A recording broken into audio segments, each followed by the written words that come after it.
बहता पानी बांध के बिना कहीं भी बिखर जाता है, व्यर्थ हो जाता है। पर वही पानी घड़े में सिमटे तो प्यास बुझाता है, यज्ञ में हवि बनता है। मन भी वैसा ही है साधक, क्षणिक सुख हर बार वो पानी बिखेरता है और संयम उसे घड़े में समेटता है। जिस दिन संकल्प का घड़ा भर जाए, संकट कोई सूखा नहीं रहता, क्योंकि भीतर संचित जल कभी खाली नहीं होता। वज्रदेह यह मंदिर के गर्भगृह जैसा रहस्य है। एक साधारण कक्ष में शोर होता है, हलचल होती है, पर गर्भगृह में प्रवेश करते ही मौन खुद बोलने लगता है। कोई कारण बताए बिना श्रद्धा जन्म लेती है। वैसे ही एक संयमी पुरुष की उपस्थिति है। साधक वो कमरे में आए बिना कुछ कहे भी वातावरण को शांत कर देता है। जैसे गर्भगृह अपने आप में पवित्रता बिखेरता है। उसके शब्दों में वही भार होता है जो मंदिर की घंटी में होता है। कम बजती है पर गूंज दूर तक जाती है। भटकी हुई दुनिया में तेरा केंद्रित रहना, यह दिए और आंधी का रहस्य है। खुले में रखा दिया हर हवा के झोंके से बुझ जाता है, पर जो दिया किसी आड़ में, किसी संयम में रखा हो, वो आंधी में भी जलता रहता है। संसार आंधी है, साधक बस भोग, तुलना, दिखावा, वो पिच हर तरफ से बुझाने आते हैं। पर जो अपनी लौ को भीतर समेट लेता है वही अंत तक जलता है, और उसी की रोशनी में बाकी सब राह ढूंढते हैं। ब्रह्मचर्य टूटना सिर्फ एक आदत का टूटना नहीं है, यह आपके सपनों से दूर जाना है। जब इच्छाएं आपको खींच कर गिरा देती हैं। जो लड़के सीरियसली चेंज होना चाहते हैं, उनके लिए मैंने ब्रह्मचर्य गाइड बनाई है। 10 साल की रिसर्च, वो सब कुछ जो कहीं नहीं मिलता, एक जगह, 99 रुपये से भी कम।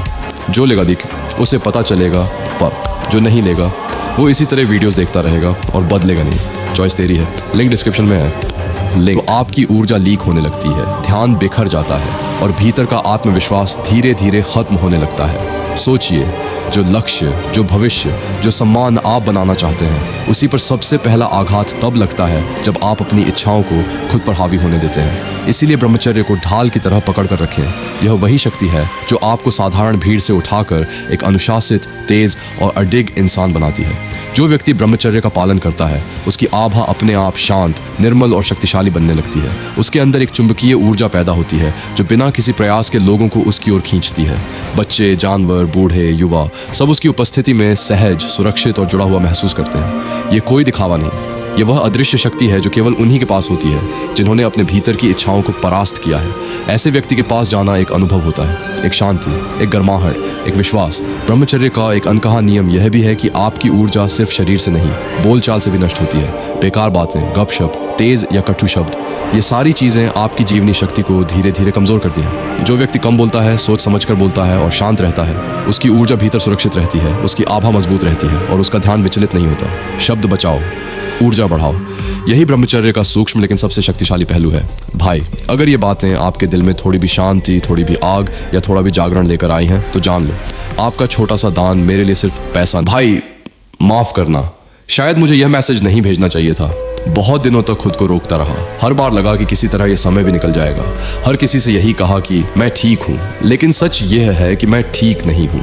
मैंने अपनी पूरी कोशिश की कि किसी के सामने हाथ न फैलाना पड़े। अपनी परेशानियों को अपने तक ही रखा। मुस्कुराने की कोशिश भी की ताकि किसी को मेरी मजबूरी दिखाई न दे, लेकिन अब लगता है कि मेरे शब्द ही मेरा साथ छोड़ रहे हैं। मेरे पास इस समय आय का कोई स्रोत नहीं है।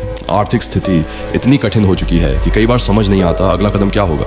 हर दिन उम्मीद लेकर उठता हूँ, हर दिन पूरी ताकत से कोशिश करता हूँ, लेकिन हालात जैसे बार बार वहीं लाकर खड़ा कर देते हैं जहाँ से निकलना अकेले मेरे लिए बहुत मुश्किल हो गया है। यकीन मानिए, ये मैसेज लिखना मेरे लिए सबसे कठिन चीज़ों में से एक है। मेरी पूरी कोशिश थी कि किसी को अपनी तकलीफ का एहसास भी ना होने दूँ, लेकिन अब शायद मैं उसे छुपा नहीं पा रहा हूँ।